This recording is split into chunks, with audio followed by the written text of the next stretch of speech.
Hello students. आज हम लोग जानने वाला है एक बहुत ही इंपॉर्टेंट प्रिंसिपल जो कि है फॉर्मेट प्रिंसिपल।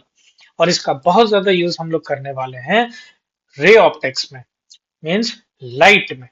अब इस प्रिंसिपल के अकॉर्डिंग अगर लाइट रे को दो पॉइंट के बीच ट्रेवल करना है, यहाँ पर हम लोग इस एग्जाम्पल से मान सकते हैं कि लाइट ए पॉइंट से बी पॉइंट की ओर जा रहा है, तो लाइट वो पाथ चूज करेगा जहां पर वो मिनिमम टाइम में P पॉइंट पर पहुंच सकता है। Okay, so light will choose the path from which it will take minimum time to reach the other point.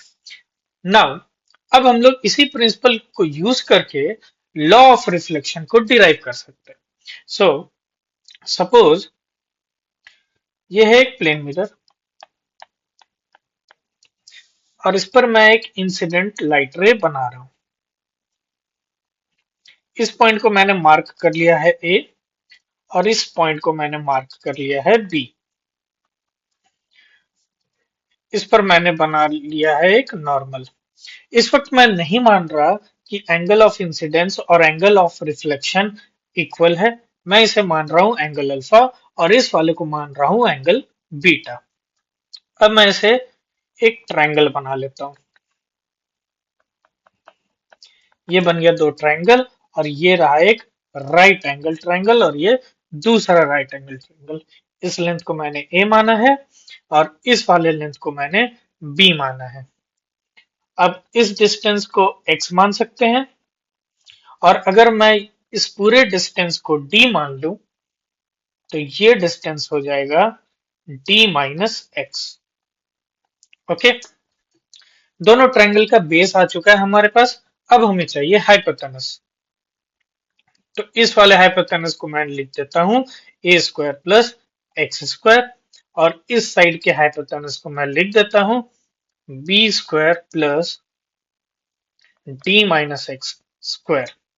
Okay, अब अगर मैं चाहूं टाइम कैलकुलेट करना तो मैं टाइम लिख सकता हूं जो टाइम इस लाइट रे को लगा है पॉइंट ए से पॉइंट बी पे जाने के लिए। तो फर्स्ट ये रहा पॉइंट ए से इस पॉइंट पर, मींस पॉइंट ऑफ रिफ्लेक्शन तक पहुंचने के लिए जो टाइम लगा वो होता है टाइम डिस्प्लेसमेंट अपॉन वेलोसिटी। तो मैं लिख रहा हूं under root a square plus x square upon velocity of light c, distance upon displacement upon velocity, plus इस वाले पार्ट में जो उसको टाइम लगेगा वो है अंडर रूट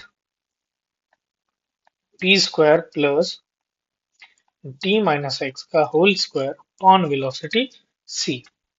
अब हमें चाहिए मिनिमम टाइम। अब यहाँ पर ये जो भी एंगल है वो as a function of x हो जाएगा। तो मैं मिनिमम चाहिए मुझे टाइम, तो मैं लिख रहा हूं D T upon D x. Light हमेशा वो पाथ चूज करेगा जहां से उसे मिनिमम टाइम लगे, इसलिए मैंने यहाँ टाइम को डिफरेंशिएट कर लिया है और ये आ जाएगा कॉमन 1/c। और यहाँ पे मैं लिख सकता हूँ इसका, जब मैं डिफरेंशिएशन करूंगा मैं डायरेक्ट इसका डिफरेंशिएशन लिख दे रहा हूँ x upon under root a square plus x square. Two और टू कैंसिल आउट हो जा रहा है इसलिए मैंने वो एक स्टेप स्किप कर दिया, plus t minus x upon under root b square plus t minus x square. Okay, मैंने एक स्टेप इसमें स्किप किया है। ओके, अब यहाँ पर हम लोग देख सकते हैं कि ये जो पूरा एंगल है ये एक्चुअली है क्या। अब ये पार्ट तो हो गया जीरो, मिनिमम होना है तो वो जीरो होने वाला है। यहाँ पर ये क्या है अब देख लेता हूं मैं, और यहाँ पर ये जो प्लस एंगल है वो हो जाएगा निगेटिव। ये प्लस नहीं आएगा, ये आएगा माइनस। अब यहाँ पर x कहाँ है, तो ये साइड रहा x और ये रहा under root a square plus x square. अगर ये एंगल अल्फा है तो ये एंगल अल्फा हो जाएगा। तो यहाँ पर मैं इस पूरे को लिख सकता हूँ, इस पूरे को मैं लिख सकता हूँ परपेंडिकुलर अपॉन हाइपोटेनस। तो ये आ गया साइन अल्फा। माइनस, अब मैं इधर आता हूं, इस पूरे टर्म को देखता हूं, तो यहां पर ये रहा न्यूमरेटर साइड जो कि है परपेंडिकुलर, और ये रहा हाइपोटेनस। अगर ये एंगल बीटा तो ये एंगल बीटा। अब यहां पर मैं लिख देता हूं साइन बीटा। अब यहां पर इससे प्रूफ हो गया sine alpha is equal to sine beta. तो इससे हम मैं ये बोल सकता हूं कि एंगल अल्फा और एंगल बीटा दोनों इक्वल है। और इसी को हम लोग लॉज ऑफ रिफ्लेक्शन में लिखते हैं कि angle of incidence is equal to angle of reflection. Okay, तो ये रहा पहला लॉ जो कि हमने डिराइव कर लिया है फर्मेट प्रिंसिपल को यूज करके। और ये मैंने डिराइव किया है रिफ्लेक्शन के लिए।